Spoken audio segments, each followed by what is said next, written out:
네, 우리 사랑하는 우리 성도들 오늘도 주 안에서 복되고 더 감사가 넘치는 귀한 하루 되시길 축원합니다. 잠시 기도하시고 오늘의 말씀 나누겠습니다. 하나님 감사합니다. 오늘 하루도 주의 은혜 가운데 살게 하시고 정말로 하나님 도우심이 넘치는 그것을 깨닫는 지혜로운 하루가 되게 도와주옵소서. 감사하고 거룩하신 예수님의 이름으로 기도합니다. 아멘. 네, 오늘의 말씀은 호세아 1장 2절의 말씀입니다. 제목은 진정한 성공이라고 하는 제목으로 말씀을 나누겠습니다. 호세아 1장 2절입니다. 함께 읽겠습니다. 여호와께서 처음 호세아에게 말씀하실 때 여호와께서 호세아에게 이르시되 너는 가서 음란한 여자를 맞이하여 음란한 자식들을 낳으라. 이 나라가 여호와를 떠나 그가 음란함이라 하시니. 아멘.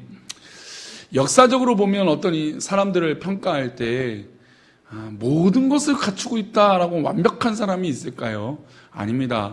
완벽할 것 같은 사람에게 물으면 그 사람도 대답을 완벽하지 않다라고 생각합니다. 물론 그런 칭찬과 칭송을 받은지는 모르겠지만 자기 나름의 컴플렉스와 어려움이 있다라고 인간적인 연약함을 고백하게 되죠. 보이는 것이 전부가 아닙니다. 또한 자기의 때로는 그 잘남 때문에 교만해져서 넘어질 때도 있고 쓰러질 때도 있습니다. 사람들은 저마다 자기 중심적인 생각을 가지고 살아가기 때문입니다. 역사적으로 살펴보아도 실력이 뛰어난 왕이 인품까지 좋기는 어렵죠. 사실 호세아서의 배경으로 배경이 되는 북이스라엘의 여로보암 2세도 그런 왕입니다. 여로보암 2세는 사실 역사적으로 보면 되게 부흥기예요. 그러니까 풍요로운 시대예요. 그러니까 이스라엘 왕 중에 좋은 왕이 있고 악한 왕이 있고 선한 왕이 있고 악한 왕인데 여로보암은 악한 왕이었어요. 그럼에도 불구하고 이 여로보암 이 2세 때 이 왕 때 정말 이스라엘 백성들이 풍요로운 시대를 맞이했습니다. 물질적으로도 풍요로웠어요. 게다가 여로보암 2세가 통치한 시간이 몇 년이냐면 41년 동안 통치했어요. 그래서 북이스라엘의 역사의 최고 정성기라고 말할 수 있습니다. 게다가 북이스라엘의 영토는 북쪽으로 하맛 어기부터 남쪽으로는 아라바 바다까지 쭉 이루어졌습니다. 그러니까 두로와 시돈이라고 말하는 이 지역까지인데 어쨌든 북쪽 지경까지 말하는 솔로몬의 시절의 영토를 거의 회복할 정도로 강성한 나라가 됐습니다.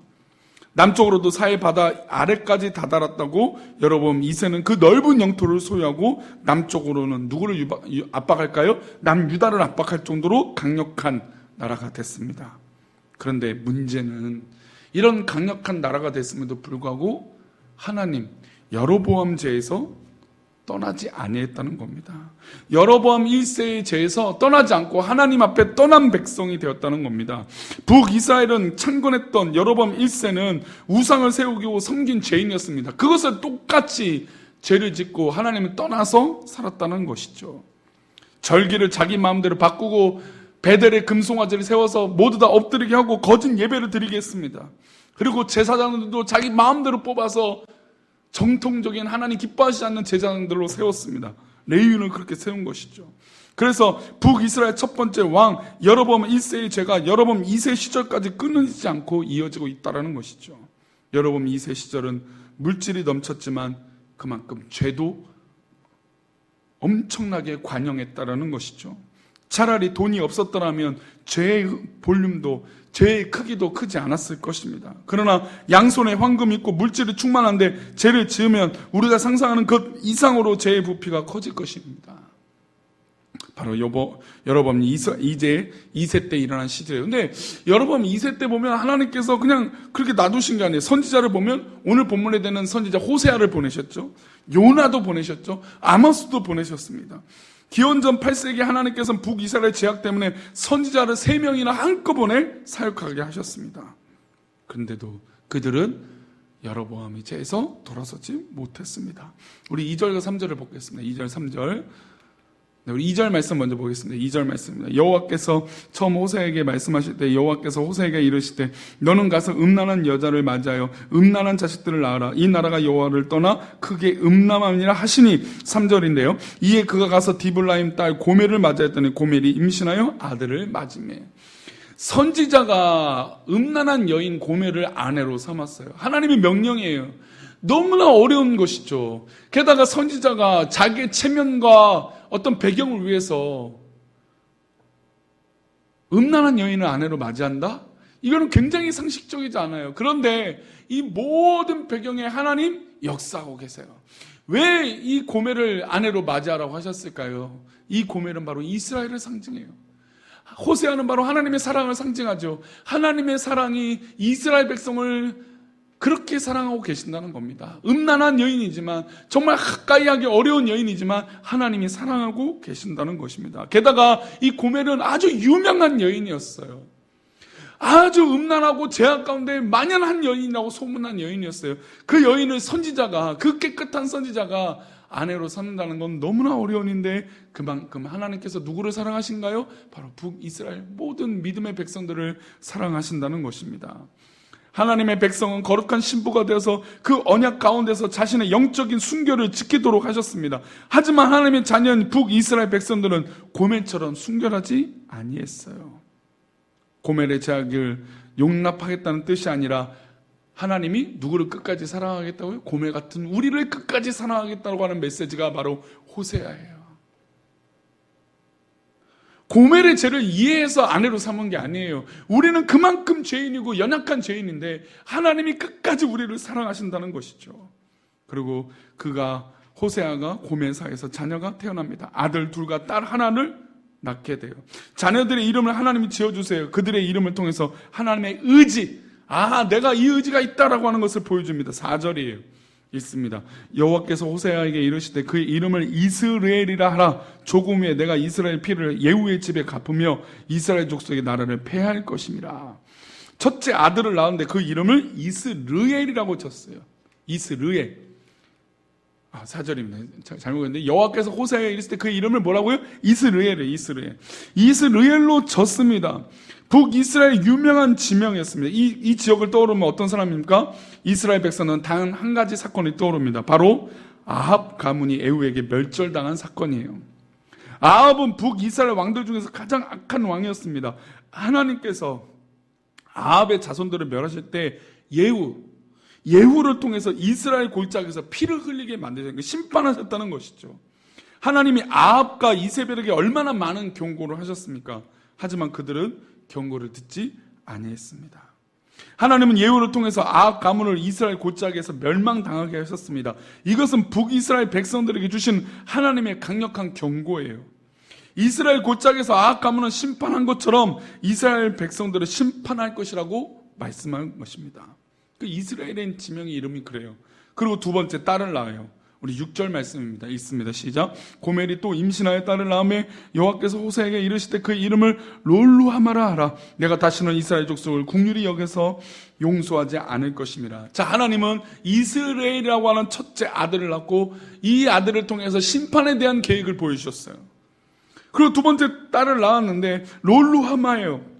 근데 롤루하마의 의미는 영원히 용서받을 수 없다라고 하는 것입니다. 정말 절대 용서하지 않을 것이다.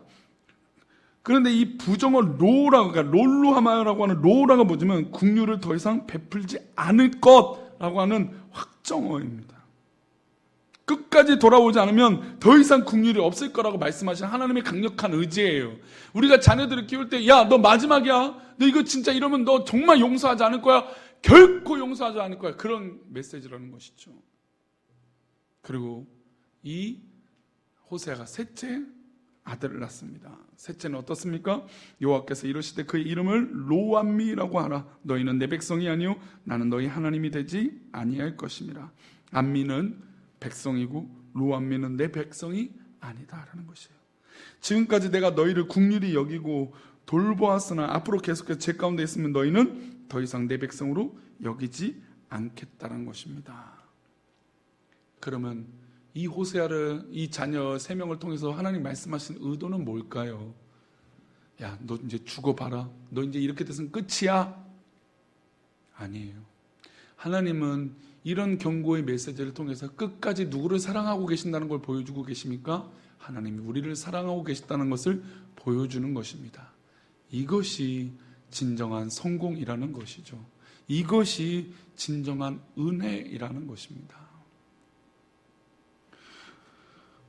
하나님이 우리에게 주시는 물질이 때로는 죄를 짓는 도구가 될 수 있어요.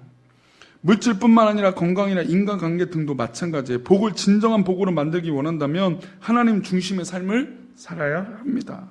그렇지 않으면 여로보암 치세의 북이스라엘 백성들처럼 물질 때문에 돌이킬 수 없는 죄가 돼요. 내가 어느 부분에 성공했다면, 내가 어느 부분에 부유하다면, 내가 어느 부분에 이루었다면 그것이 우리에게 발목 잡힐 일이 될 수 있다는 것입니다. 그것이 하나님을 경외하지 않는 것이라면 우린 철저하게 깨뜨려 버려야 돼요.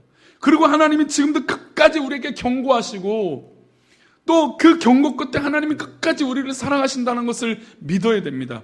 이것을 믿고 나아가는 성도가 진정한 성공하는 사람이에요. 우리의 진정한 성공의 가치는 내가 뭘 이뤘고 내가 무엇을 가졌기 때문에 성공한 것이 아니라 하나님 주시는 은혜로 말미암아 그 은혜의 역사가 우리 성도들 삶 가운데 있는 것이고 확신되어지는 것이고 오직 하나님만 바라보며 나아가는 것인 줄 믿습니다. 오늘 하루도 살아갈 때 정말 끝까지 하나님 우리를 사랑하는 것을 믿고 내가 지금 처한 자리에서 철저하게 돌이켜 하나님께 가는 하나님의 백성이 되는 로암미가 아니라 암미가 되어지는 놀라운 은혜가 우리 성도들 가운데 있기를 축원합니다. 오늘도 그렇게 하나님 백성답게 진정한 가치를 이루는 그런 삶이 되시기를 축원합니다. 기도하겠습니다. 하나님 감사합니다. 오늘도 주의 은혜 가운데 우리가 살아가게 하여 주시고 주의 영광이 가득한 삶이 우리 모든 사랑하는 우리 성도들에게 도와주옵소서. 우리를 붙들어 주시고 인도하여 주셔서 하나님 거룩하신 은혜가 우리 삶 가운데 있게 하여 주옵소서. 특별히 우리가 이 귀한 말씀 붙들고 나아가길 원하오니 하나님을 믿고 또 하나님 사랑을 신뢰하며 나아가는 그런 믿음의 모습이 있게 하여 주옵소서. 감사하고 거룩하신 예수 그리스도 이름으로 기도 올려옵나이다. 아멘.